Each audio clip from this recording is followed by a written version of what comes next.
ചേച്ചി എന്തിട്ട് ആലോചിച്ചിട്ടിരിക്കണേ? ഒന്നുമില്ല ശരണ്യെ, എനിക്ക് നിന്നോട് കുറച്ച് കാര്യങ്ങൾ പറയാനുണ്ട്. പറയേ. എത്ര കാലം എന്ന് വെച്ചാൽ നീ ഇങ്ങനെ ഒറ്റപ്പെട്ട് നിക്ക. നിനക്ക് നല്ലൊരു ആലോചന വന്നിട്ടുണ്ട്.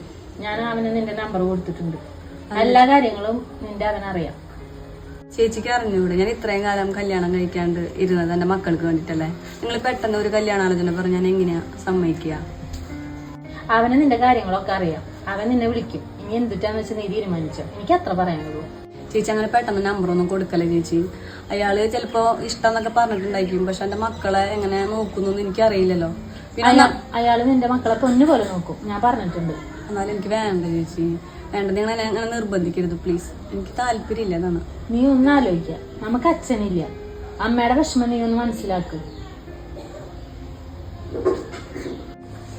നീ ഒന്നുകൊണ്ട് വിഷമിക്കണ്ട. എന്തായാലും നിന്റെ നമ്പർ ഞാൻ അവന് കൊടുത്തിട്ടുണ്ട്. ഇനി നിങ്ങൾ രണ്ടാളും കൂടി സംസാരിച്ച് എന്തിട്ടാന്ന് വെച്ചാൽ തീരുമാനിക്കും. എനിക്ക് ഇത്ര പറയാനുള്ളൂ.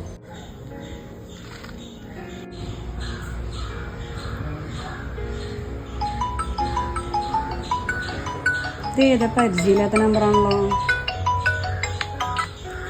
ഹലോ ഹലോ, ആരാണ്?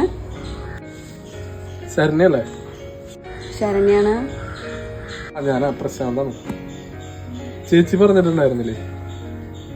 ആ, ചേച്ചി പറഞ്ഞിരുന്നു വിളിക്കുന്നു. ചേച്ചി പറഞ്ഞിട്ടുണ്ടായി. ഞാൻ അതിനെ കുറിച്ച് ആലോചിച്ചുകൊണ്ടിരിക്കുകയായിരുന്നു. എന്താ തീരുമാനം എന്ന് എനിക്ക് ഇതുവരെ എടുക്കാൻ സാധിച്ചിട്ടില്ല. ഞാൻ തന്നെ കണ്ടിട്ടുണ്ട്. ചേച്ചിയും ബാക്കിയുള്ളവരൊക്കെ പറഞ്ഞിട്ടുള്ള കാര്യങ്ങൾ നമുക്കറിയാം എങ്ങനെയാന്നുള്ളത്. എൻ്റെ കാര്യം എന്ന് വെച്ചിട്ടുണ്ടെങ്കിൽ ഞാൻ ഇത്രയും നാള് കല്യാണത്തെ കുറിച്ചൊന്നും ചിന്തിച്ചിട്ടുണ്ടായിരുന്നില്ല. എന്താണെന്ന് വെച്ചിട്ടുണ്ടെങ്കിൽ എൻ്റെ മക്കളെ രണ്ടാമത് കല്യാണം കഴിക്കുന്ന ഒരാളെ എങ്ങനെയായിരിക്കും നോക്കുക, അങ്ങനെ ഒരു ടെൻഷനുള്ള കാരണം കൊണ്ട് ഞാൻ അതിനെക്കുറിച്ച് ചിന്തിച്ചിട്ടേ ഉണ്ടായിരുന്നില്ല. പക്ഷെ എൻ്റെ വീട്ടുകാർ പറയുന്നത് ഞാൻ ഒറ്റയ്ക്ക് ജീവിച്ചാൽ ശരിയാവില്ല, എൻ്റെ മക്കൾക്കൊരു അച്ഛൻ്റെ സ്നേഹം കിട്ടണമെന്നാണ്. അതുകൊണ്ടാണ് ഞാൻ പിന്നെയും ഒന്ന് സമ്മതിക്കുക എന്നുള്ള രീതിയിലായിട്ടുള്ളത്. ശരിയാ, ഇങ്ങനത്തെ കാര്യങ്ങളിപ്പോ ഈ ഫോണിൽ കൂടെ സംസാരിക്കാനാണ് നല്ലത്, നേരിട്ട് കണ്ട് സംസാരിക്കുന്നല്ലേ? അതന്നെ എനിക്കും തോന്നുന്നത്. നമ്മൾ ഫോണിൽ കൂടെ സംസാരിക്കുന്ന പോലെയല്ല, നേരിട്ട് തന്നെ സംസാരിക്കാം. തനിക്കെപ്പോഴും ഒഴിവുണ്ടാവുക? ഇന്ന് ഒഴിവുണ്ട്. ഇന്ന് ഞായറാഴ്ച കാരണം കൊണ്ട് ജോലിയില്ലല്ലോ, അത് കാരണം കൊണ്ട് ഇന്ന് ഒഴിവുണ്ട്. ഞാൻ എന്തായാലും വീട്ടുകാരോട് പറഞ്ഞിട്ടേ ഉച്ച തിരിഞ്ഞ് എപ്പോഴെങ്കിലും ഒരു സമയത്ത് പറഞ്ഞാൽ മതി. അപ്പം ഞാൻ വീട്ടുകാരോട് പറഞ്ഞിട്ട് വരാം, സംസാരിക്കാം. ആദ്യം തന്നെ സംസാരിച്ചിട്ട് മതി. നിങ്ങളെല്ലാം ഓക്കെ ആണെന്ന് പറഞ്ഞാലും നമ്മളെല്ലാ കാര്യങ്ങളും സംസാരിച്ച് തീരുമാനിക്കുന്നുണ്ടാവും നല്ലത്. ഓക്കെ, വീട്ടുകാരോട് ചോദിച്ചിട്ട് ഞാൻ വിളിക്കാം. അപ്പോൾ സമയം പറഞ്ഞാൽ മതി. ശരി കേട്ടാ. ശരി, ഓക്കെ.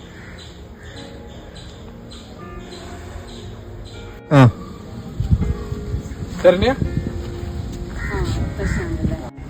ചേച്ചി പറഞ്ഞ ആളെ ഞാനാണ്. നമ്മുടെ ഈ രണ്ടാളുടെ ജീവിതത്തെ കുറിച്ചാണ് നമ്മളിപ്പോ സംസാരിക്കാൻ വിളിച്ചത്. അത് ചേട്ടൻ പറഞ്ഞു. എനിക്ക് എന്തിനാ വിളിക്കണ്ടേന്ന് അറിയില്ല കേട്ടോ. ഓക്കെ, ഞാൻ ചേട്ടനെ വിളിക്കാം. അപ്പം ചേട്ടൻ പറഞ്ഞ പോലെ നമ്മൾ ഫോണിൽ കൂടെ സംസാരിക്കണേക്കാളും ഏറ്റവും നല്ലത് നമ്മൾ നേരിട്ട് സംസാരിക്കണ്ട. എൻ്റെ കാര്യങ്ങൾ എല്ലാതും ക്ലിയർ ആയിട്ട് അറിയണം. എനിക്ക് എൻ്റെ കാര്യങ്ങളൊക്കെ ഡീറ്റെയിൽ ആയിട്ട് പറയണമെന്നുണ്ട്. ഞാൻ രണ്ടാമത്തെ കുട്ടീനെ പ്രഗ്നൻ്റ് ആയിരിക്കുന്ന സമയത്താണ് എൻ്റെ ഭർത്താവ് എന്നെ ഉപേക്ഷിച്ച് പോയതെന്ന് പറഞ്ഞാൽ വേറൊരു പെൺകുട്ടിയുടെ കൂടെയാണ് കേട്ടോ പോയത്. അതിനുശേഷം ഞാൻ എൻ്റെ മക്കൾക്ക് വേണ്ടിയാണ് ജീവിച്ചത്. വീട്ടുകാരൊക്കെ പറയുന്നുണ്ടായി രണ്ടാമത്തെ കല്യാണം കഴിക്കുന്നൊക്കെ. പക്ഷേ എനിക്കൊരു ടെൻഷനായിരുന്നു. നമ്മൾ കല്യാണം കഴിക്കുമ്പോൾ എൻ്റെ മക്കളെ അവരുടെ മക്കളായിട്ട് കാണുമോ എന്നുള്ളൊരു ടെൻഷൻ ഉണ്ടായിരുന്നു. അത് കാരണം കൊണ്ടാണ് ഞാൻ ഇതിനെക്കുറിച്ചൊന്നും ചിന്തിക്കാണ്ടിരുന്നത്. പിന്നെ എന്താണെന്ന് വെച്ചിട്ടുണ്ടെങ്കിൽ പിന്നെ ചേച്ചി പറഞ്ഞു എൻ്റെ എല്ലാ കാര്യങ്ങളും അറിയാം. അപ്പോൾ എനിക്ക് കണ്ട് സംസാരിക്കാമെന്ന് തോന്നി. ഞാനതിനെ കുറിച്ചൊന്നും ചിന്തിക്കണ്ട. 2 പിള്ളേരെ കാര്യമല്ലേ, എൻ്റെ മക്കളായിട്ട് തന്നെ വളരും. അത്രയ്ക്ക് പറയാൻ പറ്റുള്ളൂ. എനിക്കറിയോ, ഞാൻ ചേച്ചിയുടെ അടുത്ത് ഈ കാര്യം ചേച്ചിയുടെ അടുത്ത് അങ്കിളി എന്ന് പറഞ്ഞേ. എന്നെ അത്ര ഇഷ്ടമായിരുന്നല്ലേ ഞാൻ അങ്ങനെ പറഞ്ഞേ. ഇപ്പോൾ തൻ്റെ 2 പിള്ളേരുള്ള കാര്യം, ഈ കാര്യങ്ങളൊക്കെ എനിക്ക് മുന്നേ അറിയായിരുന്നു. അതുകൊണ്ടല്ലേ ഞാൻ പറഞ്ഞേ. തൻ്റെ 2 പിള്ളേരും എൻ്റെ പിള്ളേർ തന്നെയാണ്, അതിൽ വേറെ വ്യത്യാസമൊന്നുമില്ല. കാര്യങ്ങളൊക്കെ അറിഞ്ഞിട്ട് തന്നെ ഞാൻ എൻ്റെ അടുത്ത് സംസാരിക്കാൻ വന്നത്. തനിക്ക് ഇഷ്ടമാണെങ്കിൽ ഞാൻ നാളെ ചേച്ചിനെ വിളിക്കും. ചേച്ചിയോട് പറഞ്ഞാൽ മതി എന്താ കാര്യം എന്നുള്ളത്. ഓക്കെ, അപ്പോൾ ശരി, ഞാൻ എന്തായാലും വീട്ടിൽ പോയിട്ടൊന്നേ വീട്ടുകാരുടെ അടുത്തും ഞാനൊന്ന് ആലോചിക്കട്ടെ, എന്നിട്ട് നാളെ പറയാം കേട്ടോ. ശരി.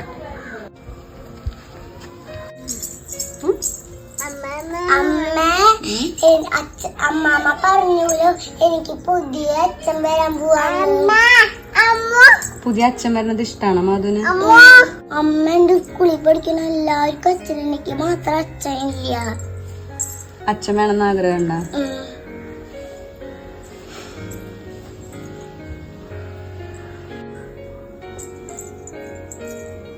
ഹലോ. ആ, വീട്ടുകാരായിട്ടും കുട്ടികളൊക്കെ ആയിട്ട് ആലോചിച്ചു. നമുക്ക് മുന്നോട്ട് തന്നെ പോവാട്ടോ. ശരി. നിങ്ങൾക്കൊരു അച്ഛൻ വരാൻ പോവാണ് കേട്ടാ. സന്തോഷായില്ലേ? കാത്തു ബാ.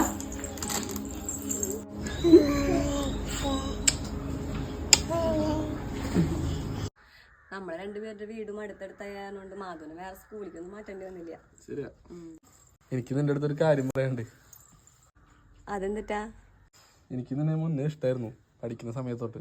പിന്നെ വീട്ടിലെ പല ആരാബ്ദം കാര്യങ്ങളൊക്കെ ആയിട്ട് ഗൾഫിൽ പോയപ്പോൾ പറയാൻ പറ്റിയില്ല. വന്നിട്ട് ആലോചിക്കാന്ന് വെച്ചു, കാശൊക്കെ കഴിഞ്ഞിട്ട്. ആ, അങ്ങനെയൊക്കെ ഉണ്ടാ? അതൊരു ബാക്കി പറ. ഞാൻ ഫസ്റ്റ് ലീവിന് വന്നപ്പോൾ നിന്റെ കല്യാണം കഴിഞ്ഞായിരുന്നു, ഒരു കടാവുപോയി. അപ്പം അതറിഞ്ഞപ്പോൾ ഭയങ്കര വിഷമമായി. പിന്നെ അത് കഴിഞ്ഞിട്ട് പിന്നെ എന്തിട്ടാ പറയാ, വീണ്ടും പോയി. പിന്നെ വന്നപ്പോൾ നിന്റെ ഹസ്ബൻഡ് പോയിന്ന് പറഞ്ഞു. അപ്പം അത് കേട്ടപ്പോൾ അതിനാൾ വിഷമമായി. നമ്മ സ്നേഹിക്കുന്ന ഒരു നല്ല രീതിയിൽ ജീവിക്കുന്നല്ലേ നമുക്ക് ഉണ്ടാവും, അതുകൊണ്ടായിരിക്കാം. അങ്ങനെ ഒരു കഥയൊക്കെ ഉണ്ടല്ലേ. എൻ്റെ കല്യാണം പെട്ടെന്നായിരുന്നു. വീട്ടുകാർ ഒരു ചെക്കനെ ആലോചിച്ചു. എൻ്റെ ഇഷ്ടമൊന്നും നോക്കിയിട്ടുണ്ടായിരുന്നില്ല. പിന്നെ വീട്ടുകാരുടെ ഇഷ്ടം നോക്കി കല്യാണം കഴിച്ചു. ആളാണെങ്കിൽ മാധു ഉണ്ടായി. കാത്തൂന് പ്രഗ്നൻ്റ് ആയിരിക്കുമ്പോൾ ഉപേക്ഷിച്ച് പോവുകയും ചെയ്തു. ആ, മാധു വന്നാ?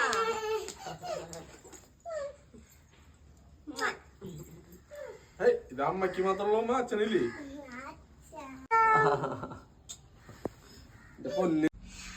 അമ്മ ഇന്നെന്റെ സ്കൂളിലെ ഫോട്ടോ എടുത്തൂരോ?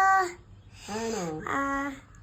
അമ്മ നാളെയില്ലേ എന്റെ സ്കൂളില് പാരന്റ്സ് മീറ്റിംഗാ. അമ്മ വരില്ലേ? അമ്മ വരാലോ.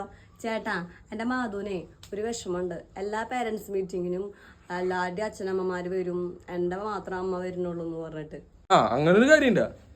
അത് ഞാൻ തീർത്തരാലോ. നാളെ അച്ഛനും അമ്മയും കൂടിയിട്ട് വരാട്ടാ.